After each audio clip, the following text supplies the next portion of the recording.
Hello, good morning. Welcome to my online class.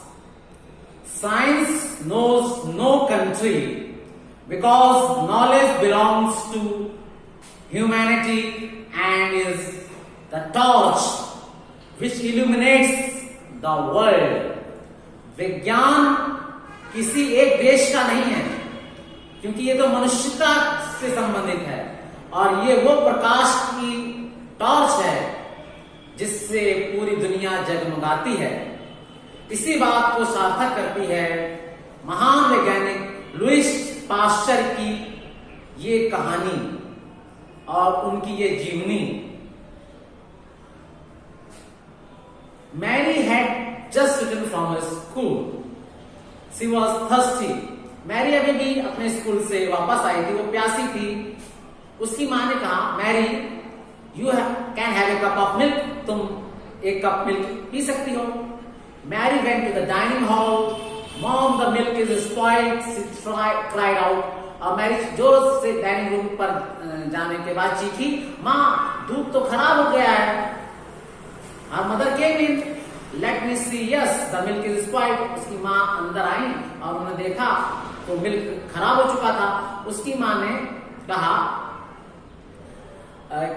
कि जो cupboard में एक दूध का मिल्क का पैकेट रखा है उसको पी लीजिए। See Mary the milk in the packet is all right, क्योंकि पैकेट में मिल्क जो था वो बिल्कुल ठीक था। Mary could not understand. Mary इस बात को समझ नहीं सकी कि कबर्ड में जो पैकेट में मिल्क है या दूध है वो अभी भी ठीक है और जबकि जो उन्होंने दूध वाले से दूध लिया था वो खराब कैसे हो गया।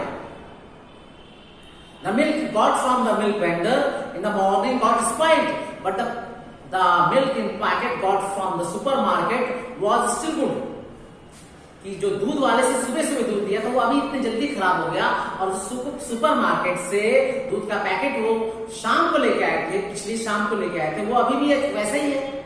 तो उसकी माँ ने समझाया, the packet milk is pasteurised.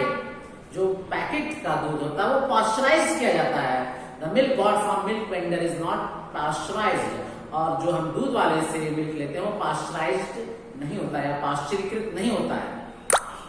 ये पाश्चरीकृत क्या होता है? Pasteurization is scientific method. Pasteurization एक वैज्ञानिक विधि है। In this process fresh milk is boiled in high degree. जो शुद्ध दूध होता है उसको ऊंचे तापमान पर खौलाया जाता है। इट इज कूल्ड रैपिडली और उसको तेजी से ठंडा किया जाता है। In this process, the germs in the milk get killed। इस प्रक्रिया में दूध के सारे कीटाणु नष्ट हो जाते हैं। और इसके जनक हैं लुईस पाश्चर। लुईस पाश्चर एक रसायन शास्त्री थे। उनका जन्म 27 दिसंबर 1822 को फ्रांस के डोल नामक स्थान में हुआ था। 27 दिसंबर 1822 को फ्रांस के डोल नामक स्थान पर लुईस पाश्चर का जन्म हुआ था। उसके पिताजी धनी नहीं थे लेकिन उन्होंने अपने बेटे को बहुत अच्छी शिक्षा दी और his marks in chemistry were not high. उनके मार्क्स जो केमिस्ट्री में ज्यादा अच्छे नहीं थे, but his interest in chemistry made him continue his studies in chemistry. लेकिन जो उनकी केमिस्ट्री में इंटरेस्ट था इससे उन्होंने अपनी केमिस्ट्री की पढ़ाई जारी रखी। He spent lot of time in the laboratory। वो प्रयोगशाला में बहुत समय बिताते थे। He was continually looking through a microscope at the germs। वो लगातार जो है माइक्रोस्कोप से विषाणुओं को, कीटाणुओं को देखते थे। His professor make a fun of him। उसके प्रोफेसर का मजाक उड़ाते थे। They are useless to men। You are wasting your time। वो अक्सर कहते थे ये तो बेकार है, आप अपना समय इसमें क्यों विषाणुओं को अध्ययन करने में बिताते हो। बट पाश्चर रिप्लाइड, पाश्चर ने कहा, sir the germs cause sickness. श्रीमान ये ही कीटाणु बीमारी का कारण बनते हैं। आई must find out which germs cause disease. मुझे पता लगाना है कि कौन से कीटाणु बीमारी का कारण बनते हैं। Where do germs come from?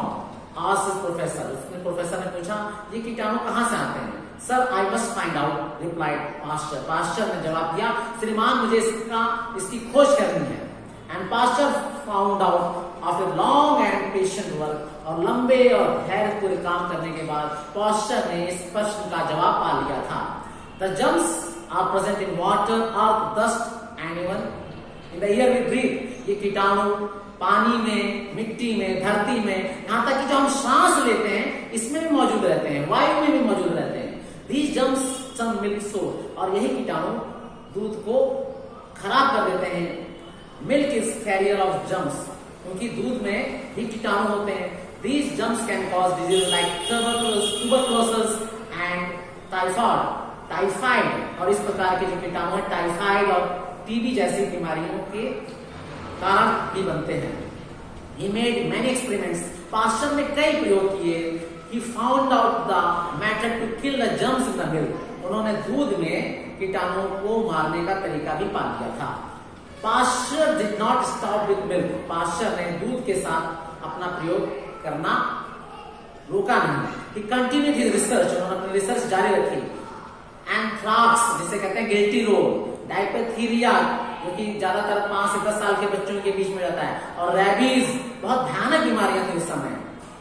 Pasteur found out certain vaccine, Pasteur ने कुछ वैक्सीन खोजा। These vaccine can prevent and cure these terrible diseases, और ये वैक्सीन इन भयानक बीमारियों का रोकथाम करने में कामयाब हुई। One day a mother brought her son Joseph to Pasteur, एक दिन एक माँ अपने बेटे जोसेफ को पाश्चर के पास लेके आई। Joseph had been bitten by a mad dog, Joseph को एक पागल कुत्ते ने काटा था। He had been 40 wounds all over his body, उसके शरीर पर 14 कुत्ते के काटने के निशान थे। The dog had rabies, उस कुत्ते को रेबीज की बीमारी थी। Everyone felt sorry for the boy, सभी को उस लड़के के लिए खेद था। They said the child is sure to die, और सभी कह रहे थे ये लड़का बच्चा निश्चय ही खत्म हो जाएगा या मर जाएगा। Even Pasteur had no hopes, यहाँ तक कि पाश्चर के पास भी उम्मीद नहीं थी, but he had decided to save the boy, लेकिन पाश्चर ने फैसला कर लिया था कि वो उस लड़के को बचाएगा। Pasteur had prepared a serum from a rabbit, Pasteur ने खरगोश से एक सीरम तैयार की। The rabbit had died of rabies, और ये खरगोश रेबीज से ही मरा था। He injected serum into the boy's body, first a small quantities, पहले उसने उस लड़के के शरीर में थोड़ी थोड़ी मात्रा में वो सीरम डाला। Slowly he increased the doses, धीरे धीरे उसने डोजेस को बढ़ाया। On the 9th day, Joseph showed improvement, 9वें दिन जोसेफ की तबीयत सुधरी। He was out of danger, वो खतरे से बाहर था। In 3 months time, 3 महीनों के समय में Joseph wailed out of the hospital, walked out of the hospital, Joseph जो है अस्पताल के बाहर चलकर आए। He then became a perfectly healthy child, और धीरे धीरे उनकी सेहत सुधर गई। It was 1885, ये 1885 का साल था। Many had bitten by the mad dogs, बहुत से लोग पागल कुत्ते के द्वारा काटे गए थे और कोई भी मौत से नहीं बचा था, लेकिन पाश्चर के इस आविष्कार ने या पाश्चर की इस खोज ने लोगों को पागल कुत्ते से बचा लिया था। Since 1885 और 1885 के बाद thousands of lives have been saved by the anti-rabies treatment, हजारों लोगों की जान इसी एंटी-रेबीज उपचार से बची। The world should thank Louis Pasteur, हमें लुइस पास्चर जैसे महान वैज्ञानिक का शुक्रिया अदा करना चाहिए। Louis Pasteur is considered to the greatest scientist of France, और ऐसा माना जाता है कि फ्रांस के महानतम वैज्ञानिकों में से एक थे लुइस पास्चर, जिनका देहांत 1895 को मैंड्रन्स डिक्वाइकेट में फ्रांस में हुआ था। उन्हें कई पुरस्कारों से सम्मानित भी किया गया था। आपको ये कहानी कैसी लगी लुइस पास्चर के बारे में, इसे आप कमेंट बॉक्स में जरूर लिखिएगा। Till then good bye.